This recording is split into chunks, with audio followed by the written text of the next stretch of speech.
Тук имаме много заводи, които много се затвориха и не стигаше работна ръка.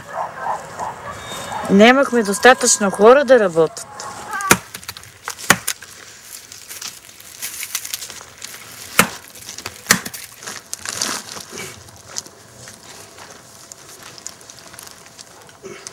Frohe Weihnachten.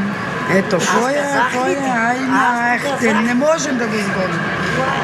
Аз пък казвам на хората, Feuerwehr, Feuerwehr.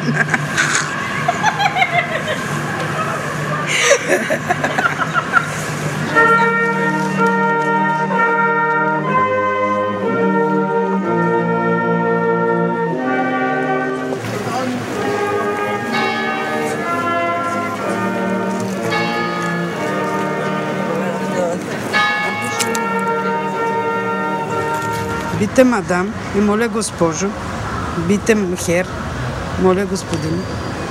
Бите хилфе. Бите хилфе. Да. И какво е това? Моля, помогнете.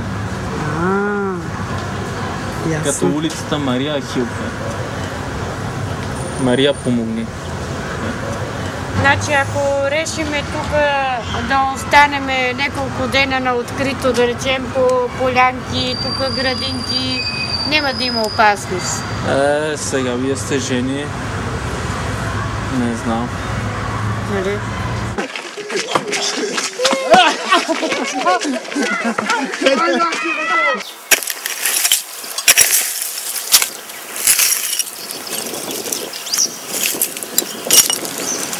Тук по принцип е завод и свърлят те такива израелски работи. Ама сега вече и тук се свършва. И тук вече няма.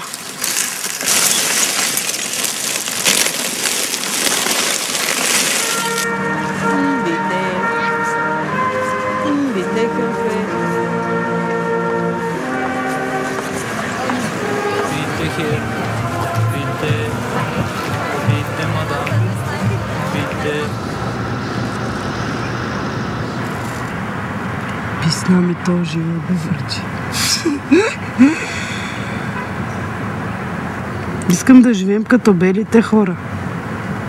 Един нормален живот. Да има работа, да се работи, да се изкарва с труд. А не да седиш да се молиш на хората за 5 цента, 7 цента. Кой ти фърля 1 евро, кой ти 2, кой се подиграва. Happy birthday, happy birthday, happy birthday, Vasco, to you! Ура! Ма пляскайте, бъдете! Ама ти, че кога да не падна до той? Гледайте, статва да не се смеем, мога така да се бъдем. Айде, де! Бей, ги ме стигате, де! Айде, бе, скотка! Това ще рума казах по време. Айде, бе! Браво! Какво си да го си, бе? Да ви дадете пълно пари.